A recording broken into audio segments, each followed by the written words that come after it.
Europe 1 Soir. 19h, 21h, Pierre de Villeneuve. Et donc coup de projecteur pendant cette deuxième heure d'Europe 1 Soir sur l'affaire du petit Émile. Rebondissement ce matin avec la garde à vue, je le disais, de 4 personnes pour homicide volontaire et recel de cadavres, dont les propres grands-parents du petit garçon. Nous sommes en cette deuxième heure avec Jean-Michel Salvatore. Bonsoir. Bonsoir Pierre. Bonsoir à vous Alexandre Malafaille. Bonsoir Pierre Levinot. Avec Christian Flech également. Bonsoir monsieur. Monsieur. Vous êtes ancien directeur de la police judiciaire de Paris. Je voudrais d'abord saluer et rejoindre sur place notre correspondant d'Europe 1 à Nice. Bonsoir Frédéric Michel. Bonjour Pierre, bonjour à tous. Vous êtes en direct du Haut-Vernay. Le Haut-Vernay, ce lieu de vacances du petit Émile, demeure secondaire des grands-parents du petit Émile. Je rappelle Frédéric que vous avez suivi cette affaire depuis le début, depuis le 8 juillet 2023. Aujourd'hui, c'est un rebondissement spectaculaire dans cette affaire. Je pense que personne ne s'y attendait. Quels sont les derniers éléments dont on dispose, Frédéric ? Écoutez, les gardes à vue sont toujours en cours et il sera important de savoir si elles s'achèvent ce soir, si elles se poursuivent jusqu'à demain. Ce sera un élément sans présager de ce que ça voudrait dire.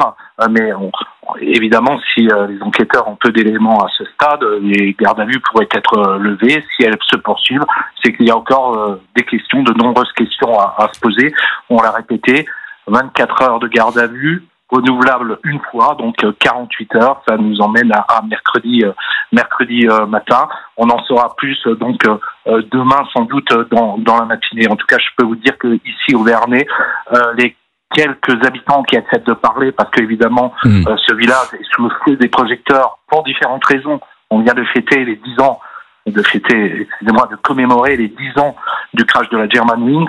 Il y a eu ce dossier Émile qui depuis 20 mois fait que beaucoup de gens se posent des questions dans le village. Et je peux vous dire que ce matin, le réveil a été brutal et violent, me disaient quelques habitants qui ont accepté de parler parce qu'ils veulent rester discrets et surtout prudents.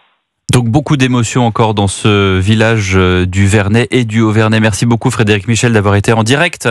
Vous qui suivez cette affaire depuis le début. Christian Flech, comment est-ce que vous avez réagi d'abord vous-même en tant que spécialiste et connaisseur de ce dossier en particulier, quand il y a eu justement l'annonce vers 7h20, 7h30 ce matin, avec les toutes premières dépêches, comme quoi effectivement il y avait cette garde à vue prononcée à l'encontre de 4 personnes très proches du petit Émile, puisque ce sont ses 2 grands-parents, plus les 2 enfants, en tout cas 2 enfants du couple de ses grands-parents, donc on ne sait pas encore si c'est l'oncle ou la tante de cette même famille.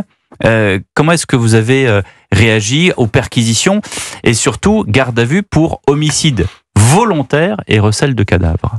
Alors écoutez, moi je ne connais pas le dossier, mais évidemment j'en ai conclu que les enquêteurs, les gendarmes et les magistrats ont continué à travailler sans relâche depuis la disparition de cet enfant et bien sûr après la découverte de ces quelques ossements qui ont permis d'avoir la certitude bien sûr qu'il était mort et ensuite malheureusement de ne pas savoir exactement comment.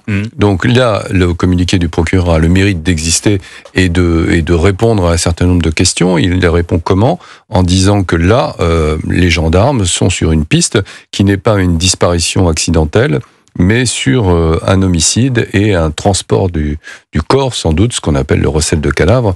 Ça veut donc dire que ils vont au bout des choses, et pour aller au bout des choses, ils ont décidé, c'est un acte fort aussi, de placer en garde à vue 4 personnes et d'exploiter une piste qui s'apparente à une piste familiale avec les grands-parents et avec des oncles ou tantes qui sont en garde à vue.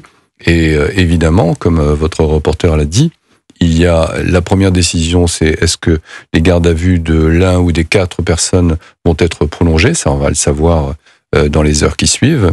Et ensuite, plus tard, de savoir s'il y aura des personnes présentées à des juges. Mais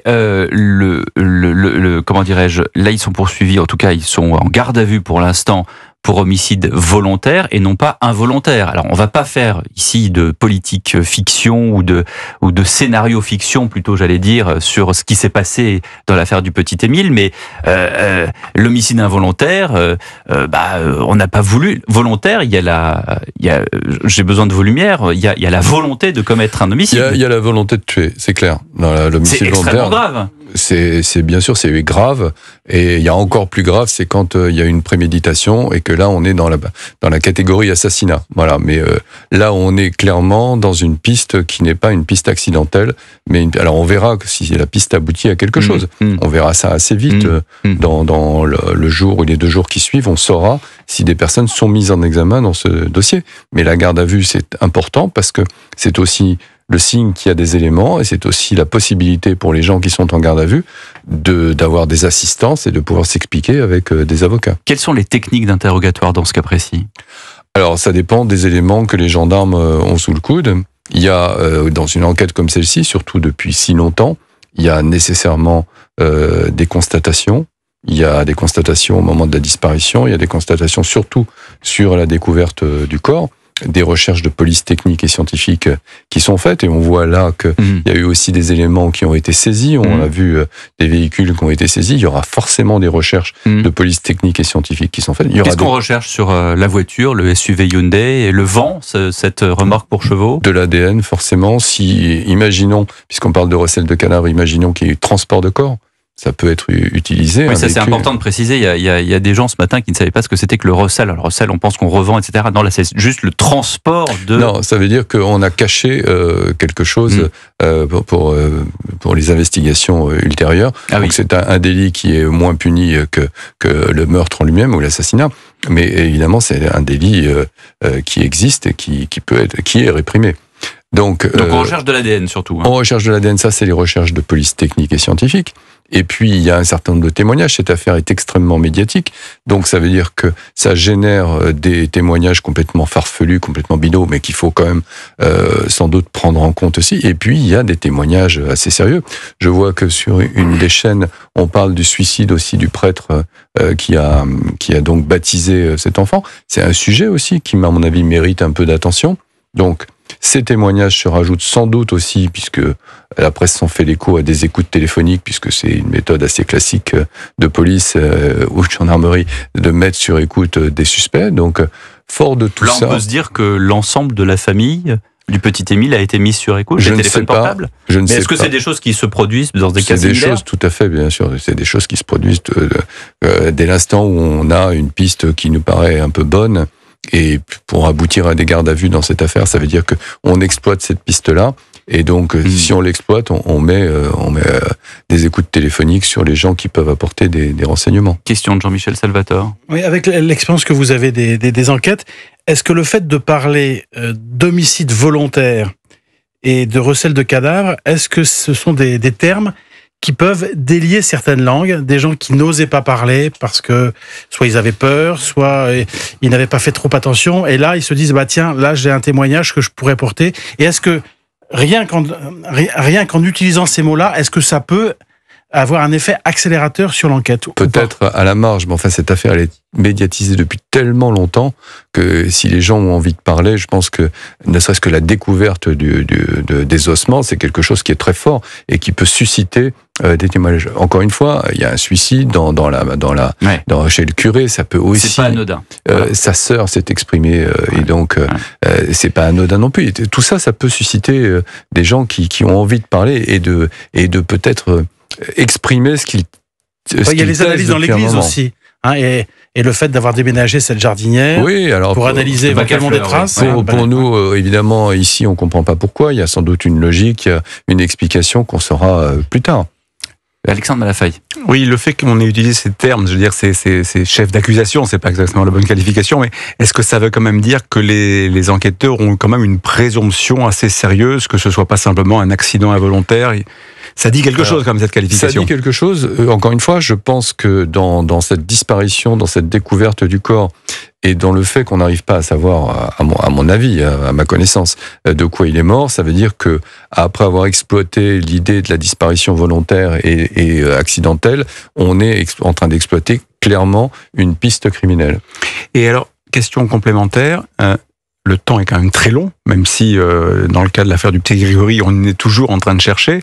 Donc là, pour le coup, on est dans un temps qui est beaucoup plus court, évidemment. Mais qu'est-ce qui peut tout d'un coup déclencher cette précipitation des choses? Est-ce que c'est finalement la saisie de cette fameuse jardinière? Tout d'un coup, au bout de 15 mois, 18 mois, il trouve quelque chose. Qu'est-ce qui fait que tout d'un coup, voilà, l'enquête a rebondi? Est-ce qu'il y a eu des écoutes téléphoniques? Est-ce que finalement le temps a joué contre les potentiels accusés? Ils ont fini par se dire des choses. Ils ont baissé la garde. Comment est-ce que... Parce qu'on se dit, au départ, ils ont quand même dû tout regarder sur place. Ils ont dû tout perquisitionner. Ils ont dû... Monsieur. Oui, alors écoutez, il y a une vraie différence entre le temps médiatique et le temps de l'enquête. Le temps médiatique, il est borné par la disparition, la découverte du corps, la reconstitution, les gardes à vue qui sont annoncés. Ça, c'est ce que on ressent de l'extérieur. Mais il y a eu un travail sans doute considérable qui a été fait depuis 1 an et demi et qui aboutit à ce qu'à un moment donné, les magistrats ont décidé que là, il y avait suffisamment d'éléments pour placer en garde à vue quelqu'un. Il y a sans doute eu s'il y avait eu un élément vraiment immédiat et suffisant, l'affaire elle aurait été assez simple. Il y a sans doute une accumulation de choses qui ont décidé les magistrats et les enquêteurs à placer en garde à vue et 4 personnes. On a tous envie de connaître la vérité, on a tous vu les images de ce petit garçon souriant, on voudrait tous savoir ce qui s'est passé, mais est-ce que, à contrario, Christian Flech, est-ce que cette affaire pourrait, comme l'affaire du petit Grégory, comme l'affaire d'Agnès Leroux, devenir un cold case? Peut-être, mais je pense qu'il y a quand même là, vous avez cité d'autres affaires qui ont été extrêmement médiatisées et qui ont, à mon avis, notamment l'affaire Grégory, a abouti à un échec parce que la médiatisation était tellement forte que ça a été... C'est le cas ici aussi, et vous en conviendrez. Oui, bien sûr, sauf que là, il y a quand même, vous n'êtes pas au courant de tous les détails de l'enquête. Je pense que sur l'affaire Grégory, c'était une enquête qui était faite au grand jour. Au grand jour. Ouais. Et donc, on voit bien que c'est pas du tout ce qu'il faut faire. Donc là, il faut espérer que ces 4 gardes à vue aboutissent à quelque chose, et on le saura très vite. Et puis on n'a pas les mêmes moyens scientifiques qu'on avait à l'époque.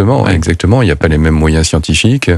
Et tant mieux parce que une partie de la réussite des enquêtes en ce moment, ça repose sur la police technique et scientifique et sur de nouvelles méthodes en permanence. Merci beaucoup, monsieur l'ancien directeur de la police judiciaire de Paris, Christian Flech de Vos Lumières.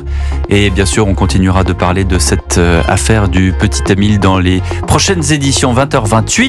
Cyril Hanouna, vous le connaissez, il a rejoint la grande famille Europe 1 tous les jours du lundi au vendredi, 16h-18h, on marche sur la tête. Et pour l'appeler 01 80 20 39 21. Et nous, on se retrouve avec Jean-Michel Salvatore et Alexandre Malafaille pour parler du reste de l'actualité politique très présente aussi. À tout de suite sur Europe 1.